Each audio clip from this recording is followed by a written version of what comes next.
Lietuvos sporto universitetą vienu žodžiu apibūdinčiau kaip naudingą. Man tai yra labai naudingas dalykas.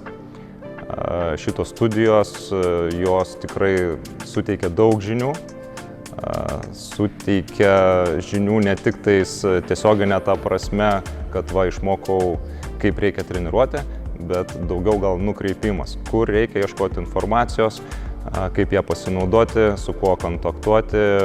Aš pradėjau čia neturėdamas jokios patirties, nebuvau treneris, man reikėjo pradėti viską nuo pat pradžių ir aš jau antruose metuose studijų aš jau turėjau darbą, dirbau treneriu ir kuo toliau, tuo kylu laipteliais aukštyn ir tai labai naudinga. Čia toks mokslas, kur reikia įsigilinti, susirasti informaciją, ją analizuoti ir tada jau galima tikėtis kažkokių rezultatų. Apie treniravimo sistemų studijų programą dažnai padiskutuoju su grupiokais ir kyla tokių įvairių nuomonių, kiek tai yra mums labai konkrečiai naudinga, kiek tai yra specifiška ir išgirstu tokių pasakymų, kad čia gal per daug bendras dalykas, ką mums ten reikia žinoti, kažkokia kaip kokia ląstelė dirba.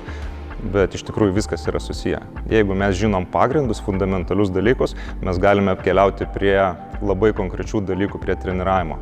Nes jeigu mes nežinosime, kaip pavyzdys, čia tik vienas iš pavyzdžių, kaip dirba žmogaus organizmas, kaip mes žinosime, kokia gali būti adaptacija į treniruočių krūvius. Čia kaip pavyzdys.